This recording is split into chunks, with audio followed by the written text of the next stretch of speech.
Hello friends, welcome to our YouTube channel. So today onwards we are starting our new topic, that is the alternating current.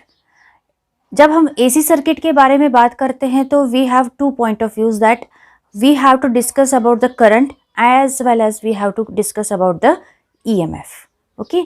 So सबसे पहले तो हम discuss करेंगे कि अगर एक सर्किट है AC सर्किट, अल्टरनेटिंग करंट जिसमें से फ्लो होता है, और उस अल्टरनेटिंग करंट का अगर हमें एवरेज या मीन वैल्यू निकालना हो तो how we can find.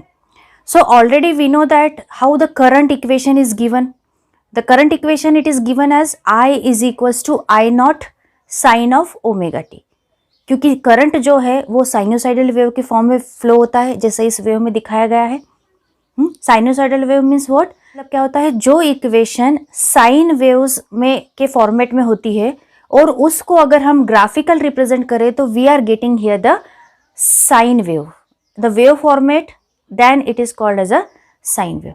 So here हम करंट के बारे में जो डिस्कस करने वाले हैं that is I is equals to I not sine of omega T.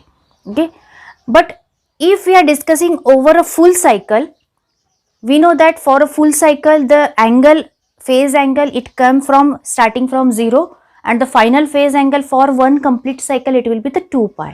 So if we find a value of sin theta that means sin omega t, we find that average over a full cycle it will come as a 0.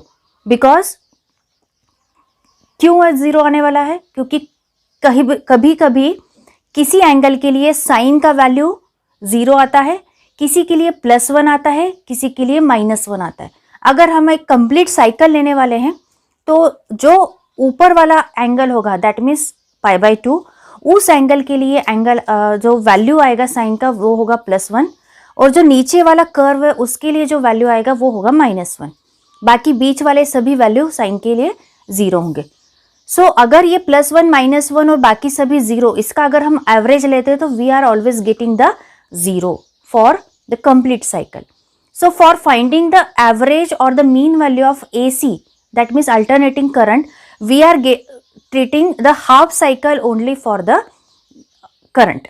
So half cycle means what, 0 से start होगा, π/2 का angle आएगा और उसके बाद 180 sorry, that means pi. So 0 to pi के बीच में जो हाफ साइकिल आ रहा है we are discussing the current for that only. So average value निकालने के लिए हम हमेशा हाफ साइकिल के बारे में सोचेंगे. Now see how we can find. Now the total average it is depending only on the value of the sine. So we will integrate the sine. So average of sine theta it is represented here in the equation. It is given as integration within the limits 0 to pi sine of theta d theta, and average है तो हमें इसे total से divide भी करना पड़ेगा.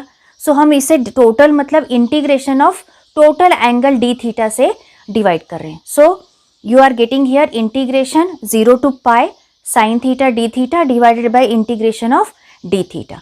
अब d theta की भी लिमिट कहाँ से कहाँ तक है, 0 से पाई तक. सो ऊपर और नीचे दोनों जगह पे हम इंटीग्रेशन का लिमिट 0 to pi सब्स्टिट्यूट करने वाले हैं. अब हम हमेशा जानते हैं कि साइन का इंटीग्रेशन क्या होता है, it is always the cos, okay, sorry minus cos. So minus cos हम सब्स्टिट्यूट करके लिमिट्स जब सब्स्टिट्यूट करेंगे उसके बाद हमें यहाँ पे आंसर आने वाला है, that is the final answer of average of sine theta will be 2 divided by pi. Limits substitute करने के बाद हमें वहाँ पे +1 माइनस इन द ब्रैकेट -1, मतलब वो भी +1 हो जाएगा. 1 + 1 2 डिवाइडेड बाय डी थीटा का इंटीग्रेशन थीटा, उसका upper limit pi -0, only remaining is the pi. So divide में पाई बच रहा है और ऊपर हमें जो इंटीग्रेशन मिल रहा है वो है 2.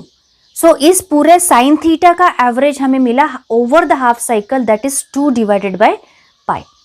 That means if we solve by putting the value of pi we are getting it 2 divide by 3.141, और उससे हम सब्स्टिट्यूट करके वैल्यू निकालेंगे तो it will come as a 0.634.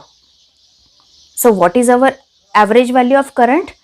I average will be, it is sin theta's average, that is 0.637 into that I naught.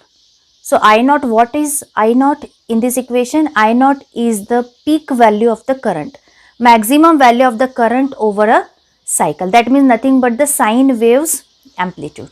Okay, so here we are getting I average as 0.637 into I naught. Similarly, if we treat EMF, we are getting the same, because EMF की equation भी क्या होती है? E is equals to E naught sin of omega t. ये भी sign का function है. Similar concept हम इसमें अप्लाई करेंगे. Again we are getting 2 by pi as a average, और EMF की वैल्यू आएगी E average is equals to 0.637 into E naught. Here E naught is taken as a peak value of EMF. Okay, so how to find the average value of current and EMF? That by this method.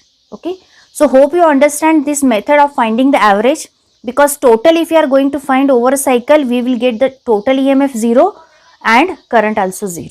So we are taking averages on the half cycle.